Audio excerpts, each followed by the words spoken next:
ከአጃው ከሆነ እነዚህ ደግሞ ለዚህ ከተጋለጡ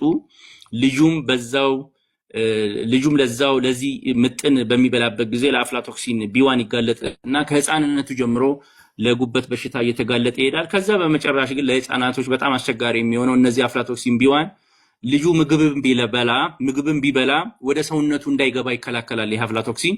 ስለዚህ ኢንፌክሽን የሚፈጥርበታል። በዛ ምክንያት ልጁ መቀንጨር ውስጥ ይወድቃል።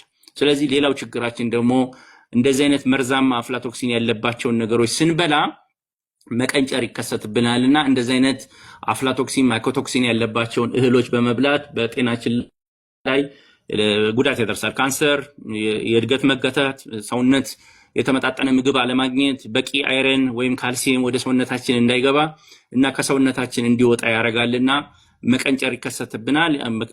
በቂ ንጥረ ነገር ደግሞ በልጆች እንትን ላይ ሰውነት ውስጥ ከሌለ ደግሞ ለመቀንጨር ለአካልም ለአይምሮም እድገት ይዳረጋሉ። በተለይ ወደ ገጠር አካባቢ በጣም ይሄ ችግር የሰፋ ነው። እህሎች በጎተራ ስለማይቀመጡ የማድረቂያ በቆሎ ብትሄዱ ደጅ ነው የሚሰጡት ወይ መሬት ላይ ተሰጥተው ነው የምታገኟቸው። በርበሬ በየቦታው ተሰጥቶ ነው የምታዩት። ይሄው በርበሬ ነው ዞሮ እንግዲህ እኛ ቤት ገብቶ ወጥና ሽሮ ሽምብራም የመሳሰሉት አፍላቶክሲን አለባቸውና ይሄን ያጠናሉ። ስለዚህ ይሄንን የጤና ጉዳት እንግዲህ በጣም የሚጎዳን ስለሆነ እንዴት እንከላከለው ነው።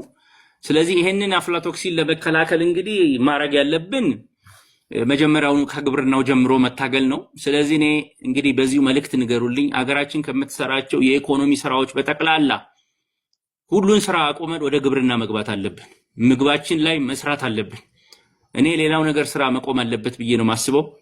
ስለዚህ ካሉት የኢኮኖሚ ስራዎች ካሉን የገንዘቦች በጠቅላላ ሰው የበላውን ነው የሚመስለውና አሁን እኔ ምግብ እየበላን ነው ብዬ ማሰብ አልችልም።